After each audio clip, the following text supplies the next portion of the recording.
Who's this guy? New man. Who is this guy? I feel like burst into big Lady deal. Gaga, A Star Is Born. No big deal. It's unreal. Like I said, I've always believed in the speed journey. You've always believed in yourself. You knew you had it in you. Yeah. You just had to find your zen and... Like I said. All right, guys, welcome back to the channel.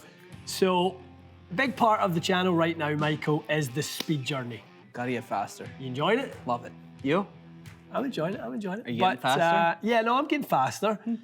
I think it's good. I'm enjoying getting sort of back to where I feel like, you know, I was a while back, and that's nice, but I still got some ways to go. I'm enjoying your journey in a sense of nice. you're getting in touch and milestones you've never seen before. I know. Yeah, no, it's been, it's nice to see. Actually, I didn't believe in it at first. I know. And then What did you not believe in? Science? I don't know. Yeah, I didn't Physics? believe in it. Yeah, I don't believe in science. And then all of a sudden we were swinging faster. So yeah, it's nice. I'm a believer. So when it comes to the speed journey, that's one element of hitting the ball longer. The other part is sort of true optimization. So we never want to, guys, just have speed on our side. Wrongly applied speed will actually end up costing you more distance, more of a glancing blow across it, more of a poorly applied force into the golf ball. That's not what we want. That leads to frustration, it leads to penalty shots, it leads to expensive tickets of how many dozen golf balls you need every year, etc., etc. So we want to talk today about driver optimization, and if you're on this speed journey with us, which we hope you are, and if you're not, good time to jump on it, right? We're right in the middle of the off-season. No matter which way you look at it, PGA Tour downtime, bad weather for us. Christmas is coming. Christmas is coming.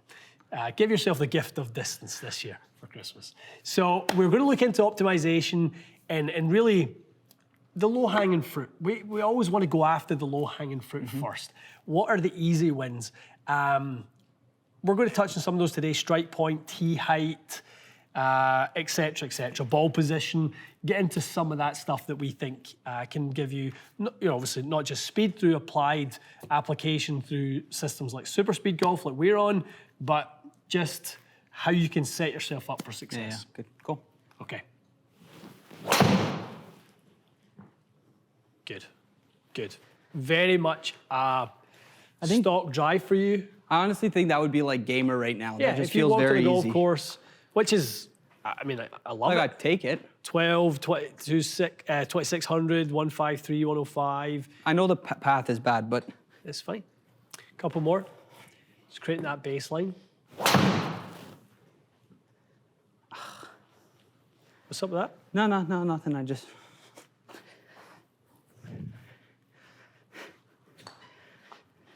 Listen, don't start. No.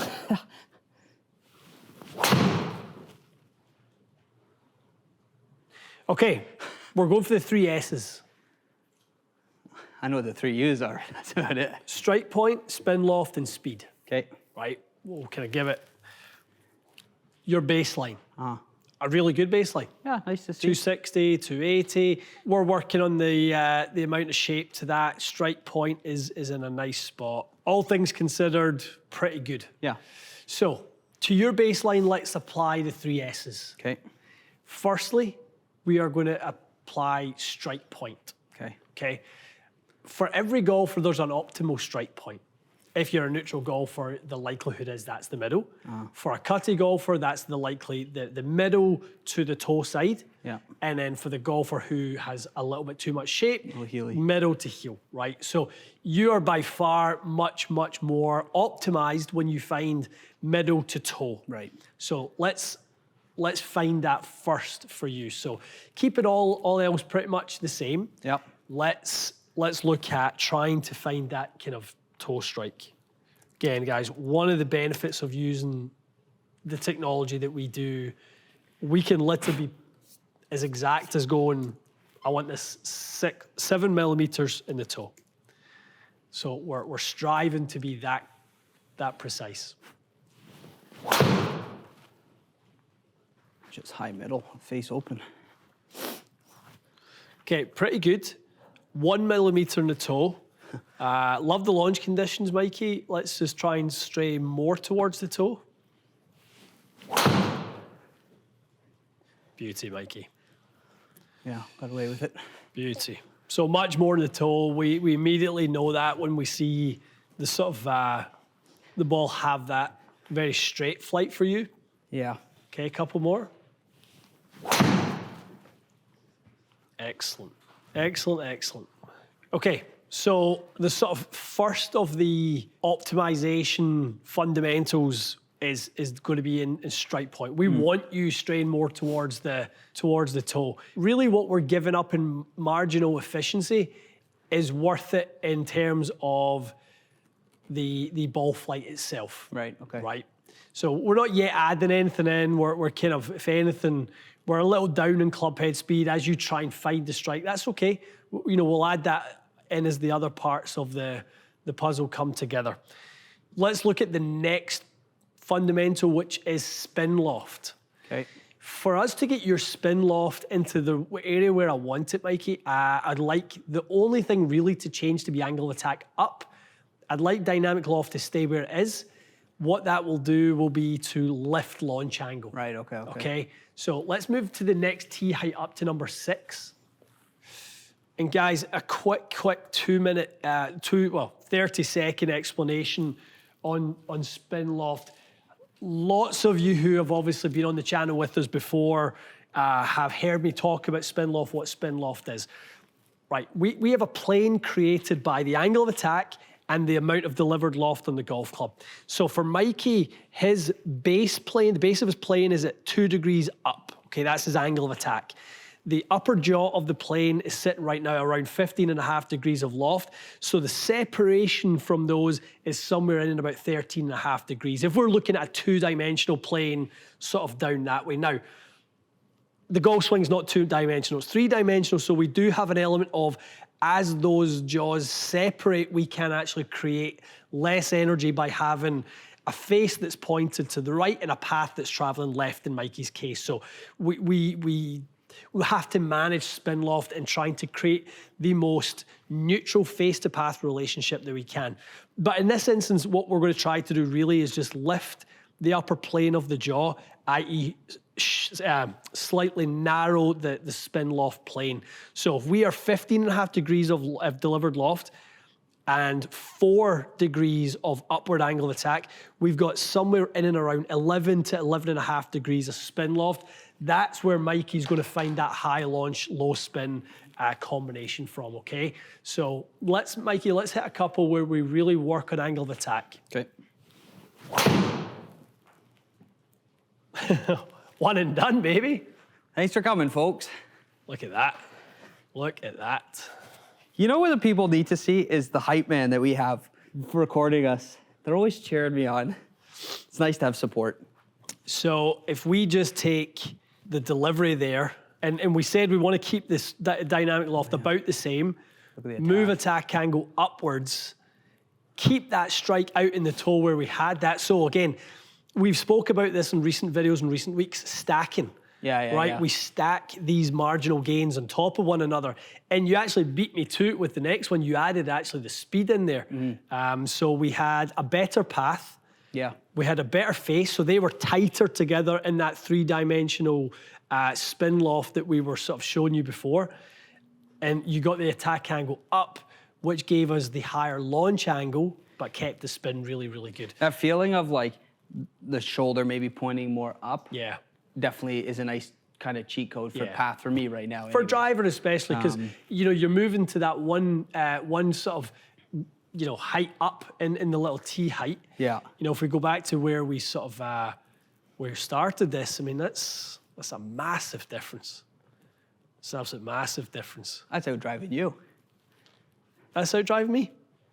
That many times in the golf course would out drive me. Okay, now. The third S is, as I say, you kind of beat me to it, but it's speed. Speed, okay. Strike point, spin loft, speed. Driver optimization lives within those 3 things.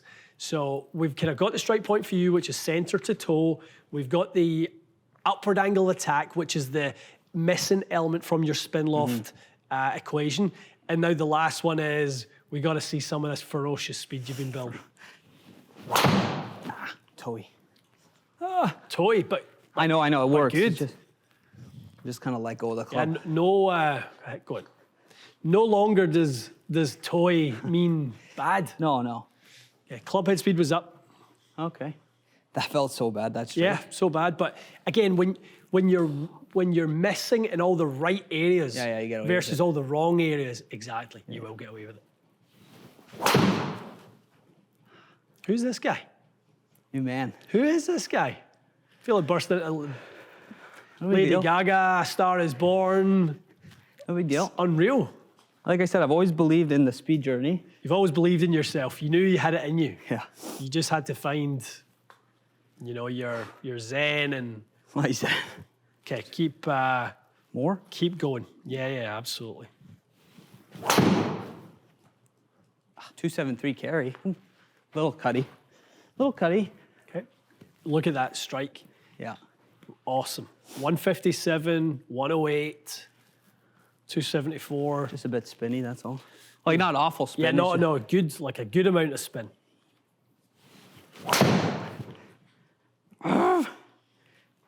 Oh my. Oh, Foresight, what are you doing to me?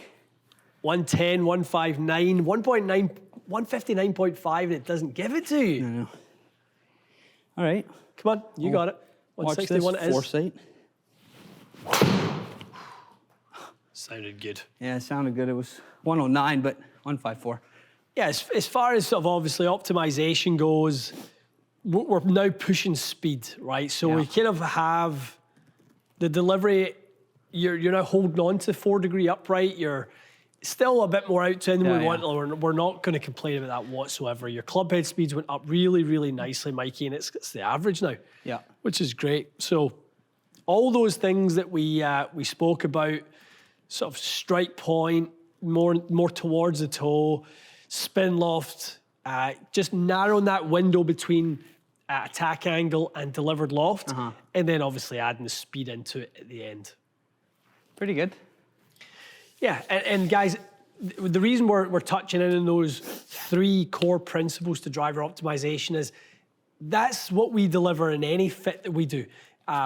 We are not delivering a fit that just looks at heads and shafts and can obviously grips and all that sort of stuff. We're looking at all of those numbers on the screen and going, how do we optimize every single piece of that? If we have somebody who, like Mike, is out to in, we can't have you leaving with a heel strike, or we know that by the time you get out in the golf course, you're just going to be hitting those weak, cuts again. That's the last thing we want. That's why we really rely on the technology we have, the tools we have in the drawers, head shafts, grips, etc. The weights that we can move them to all makes a big, big difference. And one of the other parts, which is kind of us in this session, is our expertise as the fitters, Mikey. Yeah. Right? We're going to help people understand the core principles of how to drive it longer. And if you're not there, we're going to sort of help you understand what that needs to be with explanations of spin loft, speed, strike point, talk about gear effect, all that sort of stuff. Yeah, I think the nice thing for someone coming in for a fit, maybe in the back of their mind, they're expecting they have to have perfect strike point and perfect speed and all that. But if the fitter, you come to us or any club champion and they can help you dial that in first. Yeah. The last couple of fits I've had for people, I've even asked them, like, once we get the combos, like, because I'm obviously dialing in strike point and stuff like that, then I tell them, okay, give me like 5 more miles an hour. Like, and obviously that's hard. That's hard to do, but you just tell them to give you a little bit more. Yeah. And the ball flight's better, the strike's still good, but you know if he does pick up speed or he does give it one, it's gonna work. So Definitely. yeah, good test. Good stuff. Okay, guys, driver optimization is it's in all of our minds. Maybe not more so than this weekend as the USG and the RNA talk about rollback. We're going to play our part in that rollback. We're going to offset that rollback. I take it personally that these guys are trying to take yardage away from golfers. We're going to give it back to you, and you're going to get it in the bays, and you're going to get it with us in optimization with heads and shafts and technology and knowledge. You're going to get it back in all of those things. So as far as they roll it back for everyone not being fit, don't be one of the people that are prepared to just lose that distance. We can offset it. it's not really that big of an offset, really, in terms of performance for us to give you all that distance back, even if they make the golf ball slower. So more emphasis and more importance than ever before. Get fit for your driver and all of your clubs. But when it comes to distance and accuracy, get fit for your driver. Stay tuned for more. We'll see you again soon.